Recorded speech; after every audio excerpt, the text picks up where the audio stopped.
Good afternoon, dear student.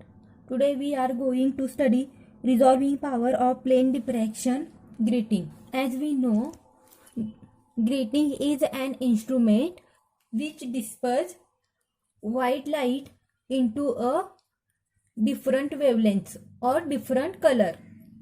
Let us consider this is grating.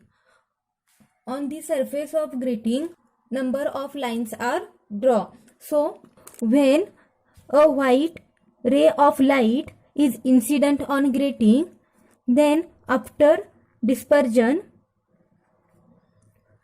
we get different color of different wavelength.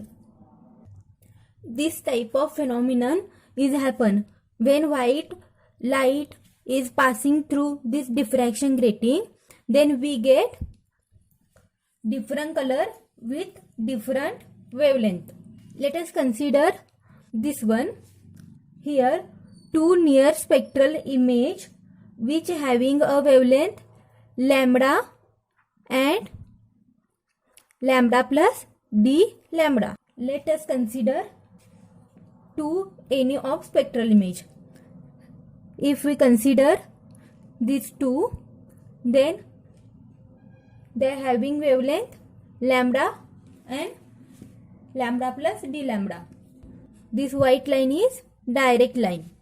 As we know, Rayleigh criterion, spectral line are just resolved if central maxima of one diffraction pattern just fall on the first minimum of other diffraction pattern.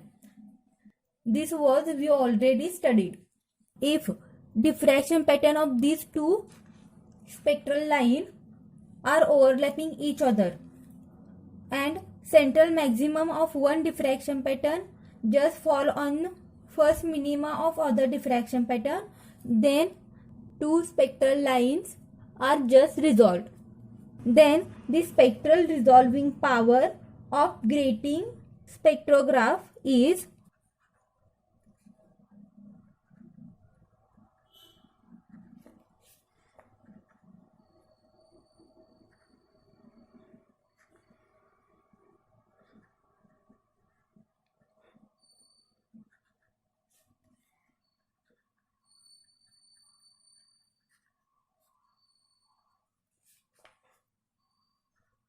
resolving power is equal to lambda divided by d lambda.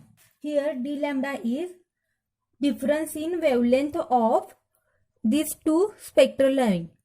Each and every spectral line having a wavelength.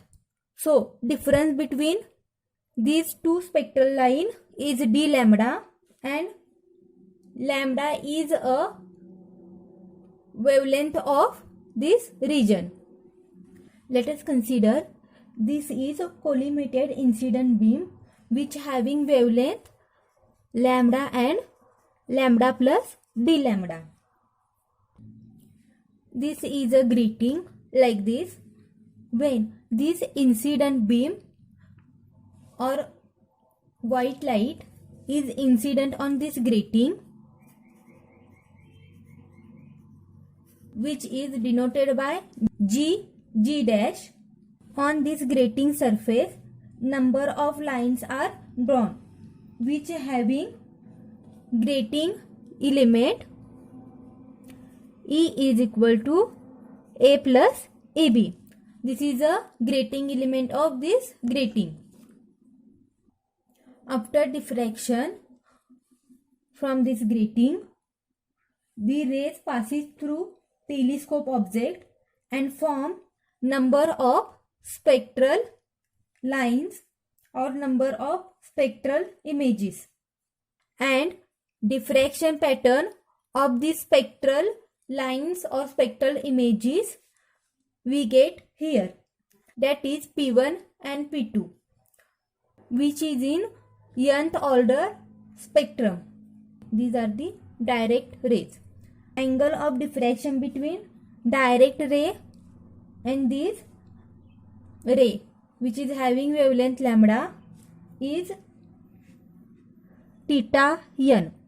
Angle of diffraction between these two rays which having wavelength lambda and lambda plus d lambda is d theta.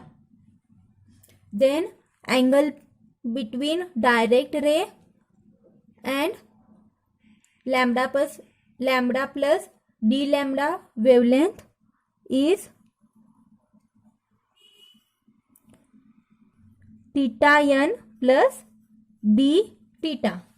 So theta n correspond to wavelength lambda and theta n plus d theta correspond to wavelength lambda plus d lambda.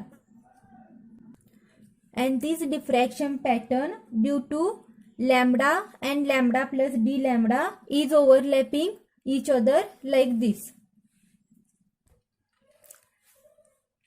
In these Fraunhofer diffraction patterns, one of them is P1 and another is P2. Central maxima of P1 is this and central maxima P2 is this. In this video, we get the little bit knowledge about grating, in which we studied that this grating surface having a number of lines by using which number of spectrum are formed. This is the first part of resolving power of plane diffraction grating. In next part, we will study how to find the resolving power of grating.